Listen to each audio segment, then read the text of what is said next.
আগরতলার ইতিহাসে Jackson gate এক স্মরণীয় অধ্যায়। মহারাজা বীর বিক্রম কিশোর মাণিক্য বাহাদুরের শাসনকালে ১৯২৭ সালে নির্মিত এই ঐতিহাসিক প্রবেশদ্বারটি বাংলার তৎকালীন গভর্নর স্যার ফ্রান্সিস স্ট্যানলি জ্যাকসনকে স্বাগত জানানোর জন্য স্থাপিত হয়।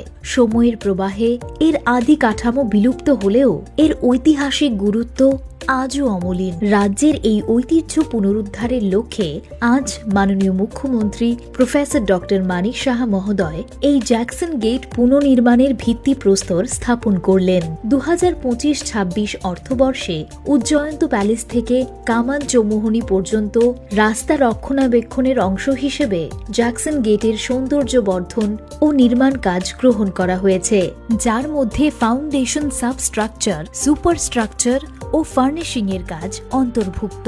এই প্রকল্পে আনুমানিক ব্যয় ধরা হয়েছে ১,০৪,৬৪,৬৪৫ টাকা এবং কাজ সম্পন্নের নির্ধারিত সময়সীমা ১২০ দিন।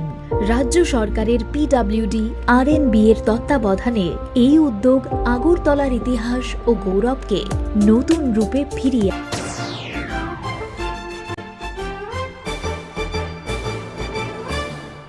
রান্নার স্বাদ এবং গুণমান বৃদ্ধি পানি সিস্টার গুঁড়া মশলা। সয়াবিন আটা সুচির পর প্রত্যেকের সুস্বাস্থ্যের জন্য এবার রান্নার তেলের দায়িত্বেও sister kachi ghani mustard oil. Sister, আপনাদের বিশ্বাস আমাদের দায়িত্ব।